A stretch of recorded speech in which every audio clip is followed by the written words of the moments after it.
Hello friends, it's Laura here from The Change, and I just want to welcome you to our mini-series of minisodes. We're bringing you a selection of our interviews from across seasons 1 to 3. We've spoken to some amazing women, and we thought, well, why not take some of the bestest of the best bits and bring them to you in little sneaky snippets while we get busy preparing season 4 with a whole bunch of new interviews. So have a cup of tea, sit back and have a little listen to some of our highlights with some great banter and chats with some brilliant women. We'll catch you soon. Bye. This week we hear the best from Kat Taylor, the face behind Menopause the Truth on Instagram and TikTok. We interviewed Kat in Season 3, Episode 8. Enjoy. What inspired you to decide that you wanted to talk so openly and fabulously about the fuckery that is perimenopause or menopause? Thank God. No, you can swear. It's fine. We do put an explicit warning, but we can swear. So on my TikTok page, which is reasonably enormous, It is. I was having a really bad day one day, and I thought, you know what? I hate myself. I hate everything. Yeah, but this is this is a reality of it. I thought, I hate myself today. I'm going to get rid of all of my socials. Who am I standing up here promoting all this wonderful laughing, giving everyone an opportunity to laugh and be relatable and stuff like that when I'm not really being as unplugged as I'm feeling right now. So I put a post up on my TikTok page, which is FlyYouFull8, and I said, where are the safe spaces for fucking women? How many? I've got 73. I looked through all my analytics and I thought, I've got 73% of my followers are women, and I cannot be the only one that is feeling like ballsack right now, and I'm forgetting who I am. I don't even know who I am anymore. I don't know how to conduct a relationship at the moment. My parenting is all over the place. I'm forgetting what I'm doing. I feel incompetent. All of the lovely. It's like it's like the antipasto platter of death, right? And so I posted this and I said, I'm going to start a page on Insta, and I kept saying IG or IG, and then all of a sudden I went over and I opened this page up, and then I had 100 followers, and then I had 150 followers, and I had 200 followers, and it was just going on and on and on and on, and I thought, wow. I did a short video on myself and just sort of said, this is me. And if anyone else is feeling like this, then please jump onto this safe space. And I filter every single person that goes on because I want people to feel safe and loved and cared about and valued and seen.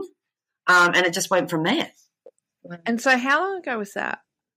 That was about 8 weeks ago. Oh, really? Only that long? Wow. Maybe about 8 weeks ago. And I just thought to myself, there's got to be, I know that there's some amazing Dr. Marie Claire, there's some wonderful people that I watch, and I just thought, but where is it in Australia? Yeah. Where are these things? And then I just thought, I'm going to have to hashtag the crap out of this because I don't even know where to start. Plus you, so that was fabulous. And since then, the amount of women that are on there that are communicating and that have found each other, I feel so grateful for that space. Yeah. Yeah, 8 weeks ago you were not feeling great. And how are you feeling, I guess, today, like on that journey? I know that it's an up and down. So for about 9 months I definitely have been going through this peri journey. I felt like I was forgetting what I was doing, I forgot what I was talking about when I was talking. And it was just getting a bit beyond that. I'll put the keys in the fridge. It was beyond that.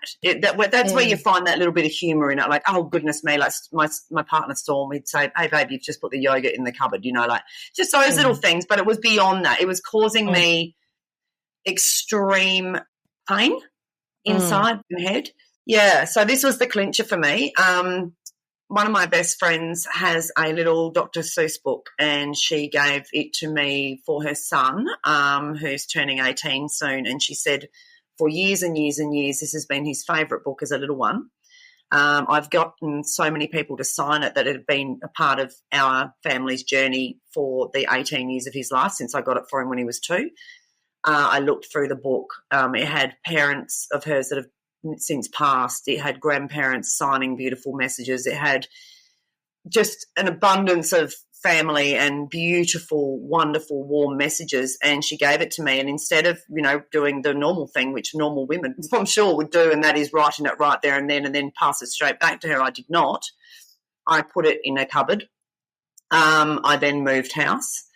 And then at 11 o'clock at night, while we were all watching TV, I just, out of nowhere, went, where's that Dr. Seuss book? And that then turned into an actual mental breakdown. I had my 2 kids, my partner. We were driving around to the old house looking through the rubbish at 11:30 at night. We were going to his house because I'd stored things there. We were unpacking boxes. I was screaming and crying uncontrollably, but manic. You know that manic? Yeah. Almost like you've lost a child. It was manic. And no one could calm me down. There was no calming me down, but lucky I've got the support of this wonderful man in my life that just went with everything that I suggested, even though they were erratic thoughts that were not even being completed before another one was coming. And I punched myself in the head. Oh, okay. Yeah. Gosh. But this is the reality of it, right? I hated myself in that moment so much. I thought, what is happening to you? Anyway, long story short, we found the book. It was in a box, just, but it was like 2 hours of looking, 2 hours of tears. I was so exhausted at the end of it. Now, when I say I punched myself in the head, I literally I was so angry, and I just, that real frustration. And it was the next day, I was exhausted. I was so totally exhausted, I couldn't get out of bed. And then Storm came in and he said, we need to do something about this for you. It's all the way you approach it, right? He didn't say, you're fucked in the head. Like, you got to get it. He said, we need to do something about it. What do you need from me?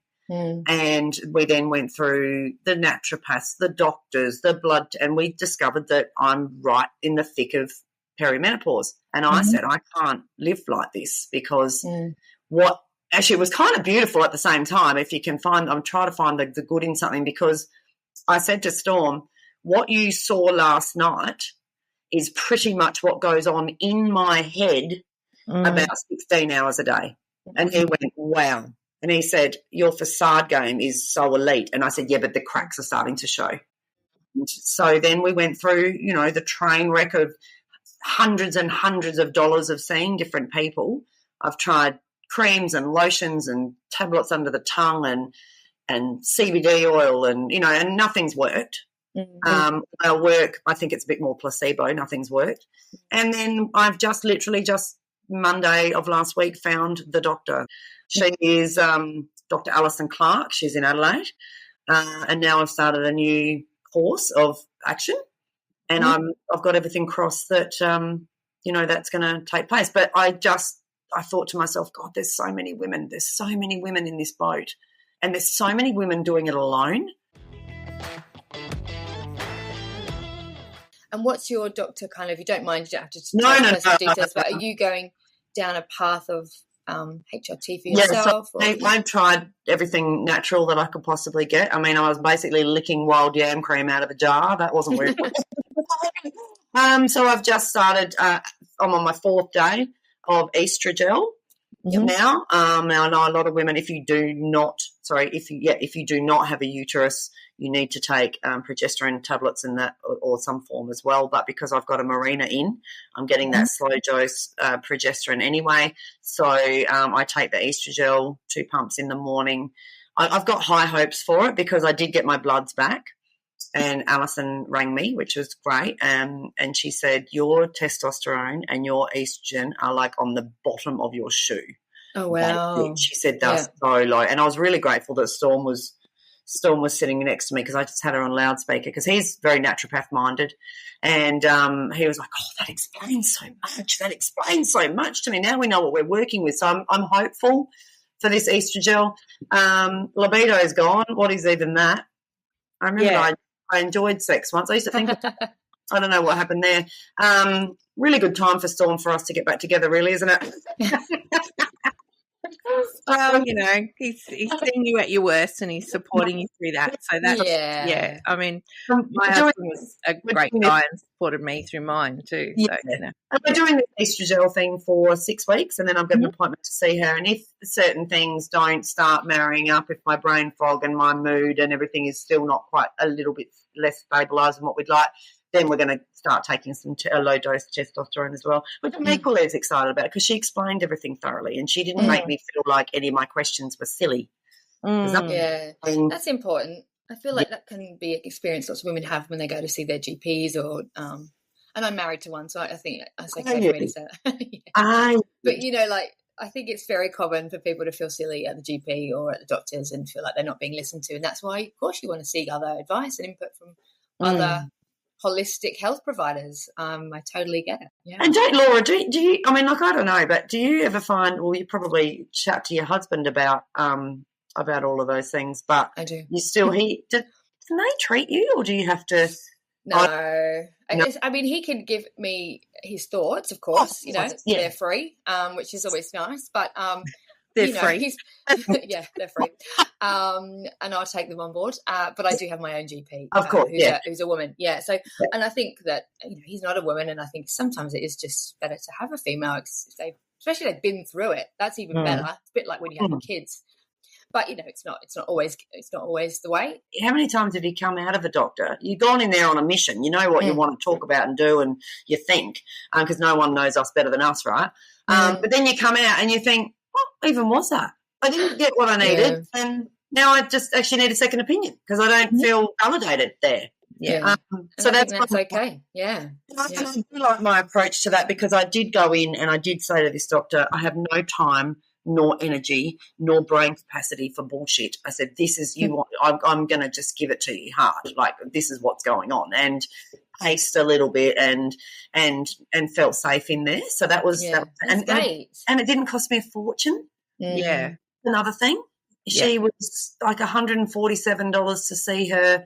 And by the time I'd finished at the pharmacy, the compound pharmacy, $200 round visit. Now, to me, after spending $500 at the naturopath, $600 on all the stuff that he said I should be taking, where she took me straight off, side note, you know, and another doctor because I needed to see the certain doctor to get the CBD or because no one seems to want to be doing that. Like, it just cost a fortune, and I felt like I had my bloods done, I had this appointment, I had a follow-up all in one snapshot of a visit with this woman. And then I came home and did what everybody else does.